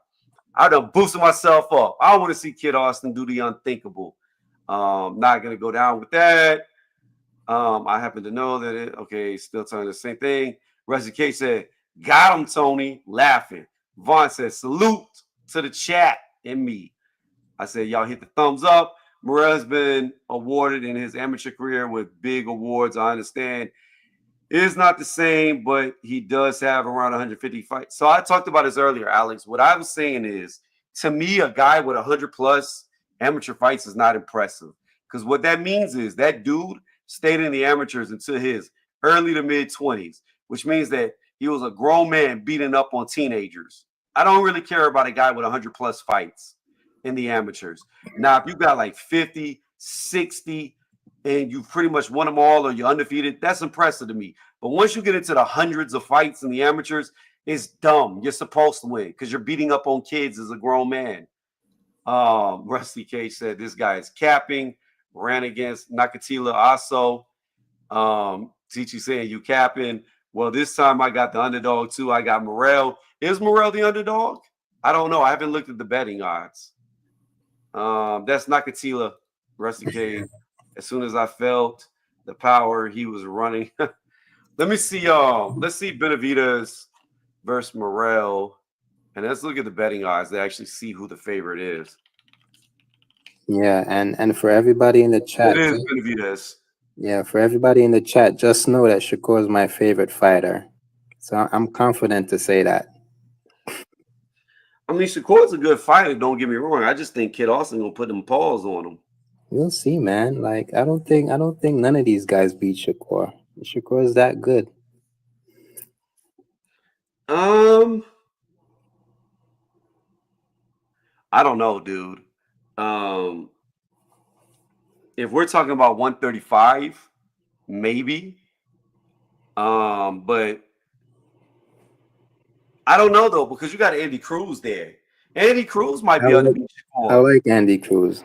I like what I see from Andy Cruz. I just want to see Andy Cruz go ahead, fight Kiki, beat him up, and then Kiki will be a distant memory. I can't stand that dude. I've heard him call himself Kiki, and he plays with his hair when he talks. I don't like that dude just because Al Baranchek fucks him up. But anyways, I digress. Back to the point of what we were saying. I think Andy Cruz is a threat to Shakur and Tank Davis. I think he's very elusive and he's very good at boxing. That's true about his skill for sure. Definitely love what I see from Andy Cruz. So yeah, I think that's the real threat at 135. And we're gonna see what Kid Austin does, but I'm telling you, I think he puts paws on him. Hey, how do you see the Keyshawn and Baranchik fight go? Because to me, that's a better style matchup for Baranchik than Navarrete. Because with No, I agree. Navarrete, Baranchik and Navarrete, both of them have awkward styles. So that fight wasn't going to be good. And it proved that it wasn't good. I think with this Keyshawn fight, it's going to be a little bit better. The only thing about Baranchek is you have to worry about is like all old fighters his age. Does he get old overnight? Because he's like 35, 36, 37 years old. He's somewhere in between there. So Baranchek, like Lomachenko, went pro really, really late in his career. So the dude's already in his mid 30s. I think he's a very technical boxer, a very good boxer. I think he could beat Keyshawn by outboxing him, but at the same time, does he get old overnight? That is the real question. Uh, And I mean, I don't know, but I think he has a very good shot at beating Kiki. Oh, who do I have? Rusty. I got Andy Cruz fucking up Kiki. Andy Cruz will beat him like he beat him every time they met in the amateurs. Man, that's a good fight, man. Like I want to see Andy Cruz get tested like um the Medueno guy that fought Keyshawn. That was a real test for Keyshawn. Actually, that was Keyshawn's best fight in my opinion. I've seen like in that fight I've seen what Keyshawn is made of. The pros and cons. Like Keyshawn is a dog. The con in that fight was his stamina issue because his stamina was pretty shit in that fight because he kept going down to the canvas each time. Um, but I want to see Andy Cruz in a tough fight like that just to see what he's made of, and then we could. Well, the problem with a fighter like Andy Cruz is you got to find somebody good enough to be able to put him in a tough fight like that. It's just like Lomachenko. If Lomachenko would have never went up in weight to 135, he would have stayed with one loss. Nobody would have beat him at 130. So at 135, I don't know if Andy Cruz loses to anybody. Mm. Now, if Andy goes up in weight, then it becomes a different story. But I think 135 is Andy's weight class, and I want to see the Kiki fight. I think that's the fight to make. I think Eddie Hearn should be rushing that fight, but for whatever reason, they're not. So hopefully, because I know they want Andy Cruz to fight for a title soon. If Kiki wins, hopefully Andy Cruz will get the next fight against him. Yeah, the belts in the division is scattered. Like Shakur has one, Tank has one, Kishon is gonna fight for one, and then the eliminator between what's his name, Czar and Robert Garcia's guy. What's his name again? Mortala. So I mean, Andy Cruz, like he's ranked in the WBA and the IBF as well. So is he gonna try to face Tank or is he gonna try to face Keyshawn? I don't think Tank would fight him. Tank don't fight nobody. Like I if can't Andy see Cruz, anything about that. if Andy Cruz was fighting at 130 coming up, then Tank may fight him, but he ain't fighting. He ain't fucking fighting Andy Cruz. Yeah, that's not a big money fight. Definitely not.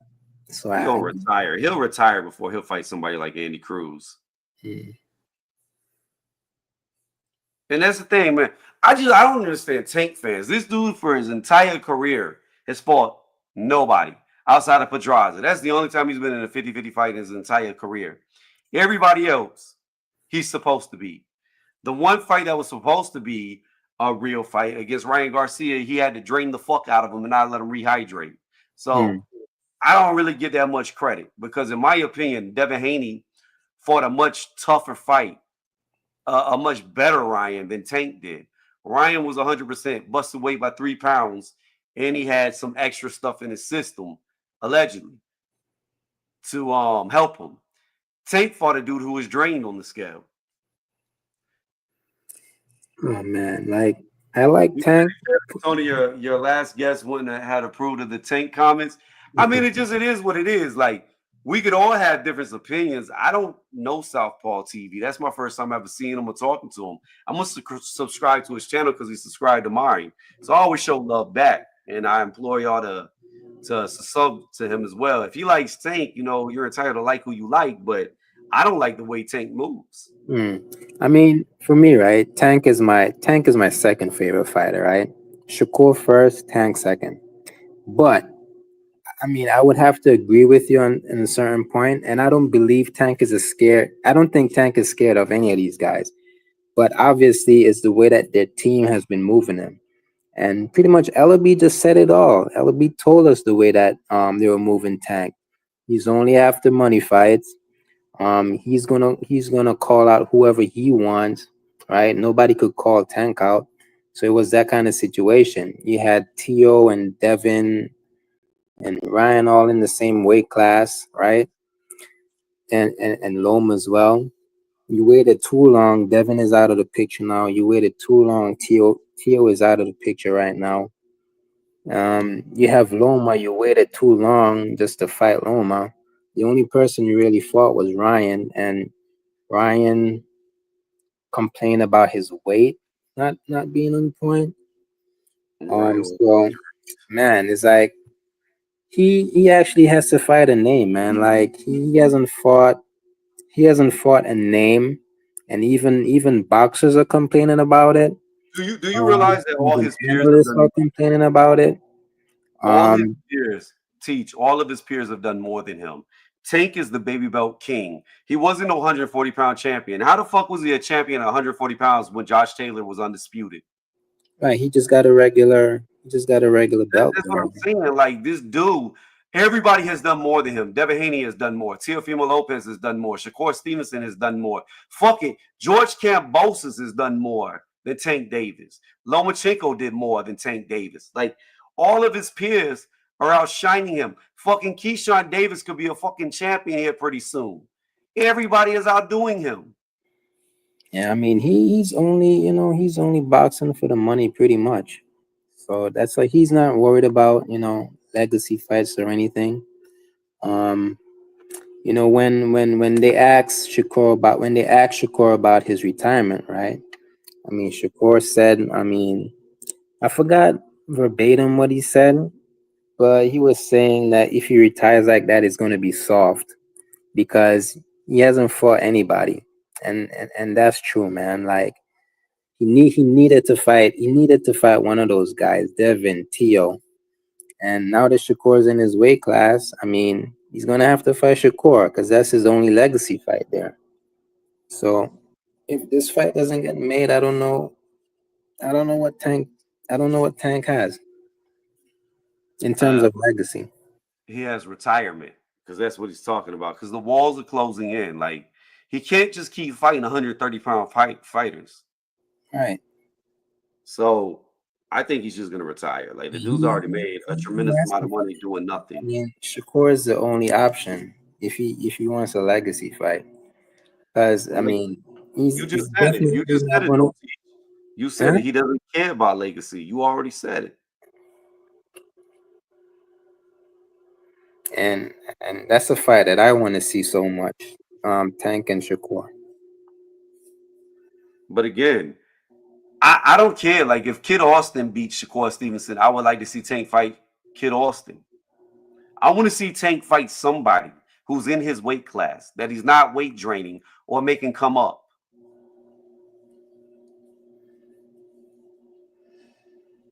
That's all I'm saying. Like, let me see you fight another fucking champion. That's all you got to do. Nah, but Alex, you got to remember, right?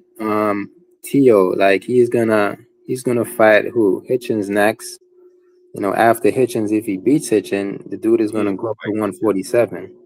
He ain't gonna fight Hitchens. Loma, we don't know if Loma's gonna fight, right? So Tio is not gonna fight Hitchens. I mean that's the plan, right? That's the plan for that's the plan in the fight deal. Hitchens, then it would be what's his name? Let, Boots, and let then me the tell you winner. something. If Bob Arum allows Tio to fight Hitchens, Bob Mhm. Arum is setting him up to lose because he don't like him. There ain't no fucking way Tio can beat Hitchens. I mean I see that as that's a good fight. That's a good How? Tio can't cut off the ring. You gotta fight. understand. Tio does good against fighters who fight him. Come Hitchens forward, is just guy. gonna jab him and stay away.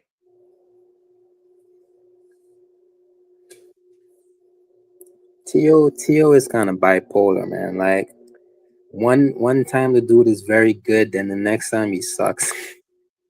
But he's never been good against a mobile fighter. Yeah, the Sandor Martin didn't look good. The Jermaine Ortiz didn't look good. I thought He both guys beat, lost. He but I lost thought both guys smart. beat him. And Hitchens is better than both of them. Jermaine Ortiz is slept on, man. Like, dude is skilled. He might be skilled, but Hitchens is a way better boxer. Now It's we'll, just we'll, we'll see when that fight happens. You gotta understand, Hitchens is going to box, and he's not gonna care how many fans boo. He's just gonna hit him and move all night long. It's gonna look horrible, but that's how Hitchens does. He doesn't care what people think. He's just gonna win. I mean, all I know is that Tio has like the toughest path, like out of those three. And you know who slept on the most? The real undisputed king of the division, Jack Catterall, because Jack Catterall beat Josh Taylor and was Definitely, robbed. yeah. Definitely. Like he That's beat somebody Josh the nobody first. talks about. Yeah, he beat Josh the first time. That was a complete robbery. Should have Yep. been undisputed. He's about to fight Arnold Barboza. Like, yo, Catterall, like at this point, he should have had a belt. I don't know what's going on. Like he's always in some sort of eliminator. Yeah. That's weird. Nobody wants to fight him. Like at this point, if he doesn't get a title shot after this fight, nah, something's definitely wrong. Well, it's definitely for an eliminator for mandatory. So we'll see. Let me read the chat, Teach, and then I'm gonna let you say your closing piece, and then I'm gonna end the stream here because I'm gonna go take a shower and go to bed because we rolling into 140. So hold on. Let me see. Cruz would embarrass Tank. You talking about Cruz who? Oh, Andy Cruz. Yeah, I agree. I think Andy Cruz could definitely beat Tank Davis. I think he would be too hard to hit for Tank. Tank too short, and Andy's just too skilled. I strongly advise you to watch his channel. Who? Southpaw's channel? You haven't heard? No, I mean I've heard people mention his name, but I've never watched any of his content. I don't know like what his boxing content is. He's got to be huge if he's got 90K followers. I think he said 93,000, so he's damn near at 100K. So I'm definitely gonna check out Southpaw TV because, like I said, he came over here. If somebody shows me support, I'm gonna support them back. So I'm gonna check him out. Mark Anthony. Let me see. Is Southpaw the guy who always saying, I don't even know about that Rusty Cage. I don't get into that shit. This is strictly boxing. Tank has wasted his prime. There is a Shakur Tio Loma still around and many more. Yeah. Okay. I don't know. Tio is just capping. Dude, you are out of your mind. Yeah, Mark, a bit strange. Hold on, Marvin. I'm gonna see what you're talking about. The truth is Tank can make any fight happen. He is the A side. He is. But the A side just see everybody want to be Mayweather, but without taking Mayweather fights. That's the problem. Tank doesn't need your credit, bro. You talk utter nonsense. When did I ever say Tank needed my credit? Marvin, when did I ever say that Tank needs me to give him credit? Never have I said that. I'm speaking my opinion. I don't care what you think or what Tank thinks about what I think. So here we are. Nowhere to go from there. And still he doesn't. Tank won't fight Haney. Nah, he won't. I think Devin Haney just stays away from him and beats him. Southpaw knows his boxing, however, I could do without. I don't know about that. Mark, doesn't he talk? Damn. So it's all Tank's fault? Well, I mean, how you have a career fighting nobody, Marvin Banks? At some point in time, it's got to be your fault. At some point in time, you got to stop blaming everybody else and blame yourself when you're the common denominator. How is it that every other fighter has done more than him? So, yeah, it is his fault. He's the A side. He controls everything. Make the fights against the other champions that are your peers. Stop bringing people up from 130.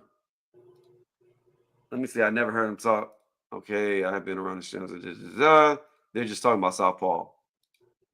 So, but anyways, all right, Teach. I'm gonna let you close us out. This has been me, Tony Reviews. I'm gonna let Teach close out the channel for tonight. I appreciate you hopping on, Teach. Go ahead, say your piece, bring it out. If you want to recap on how you see the fight going between Morrell and Benavidez, go ahead and do that. However you want to close it out, the floor is yours.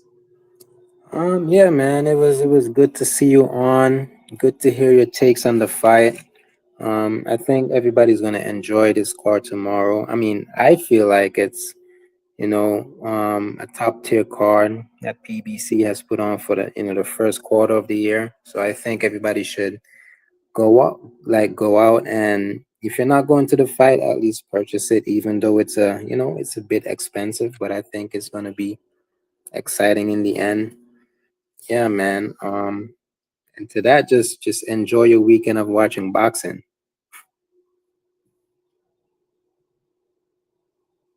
That's all for me.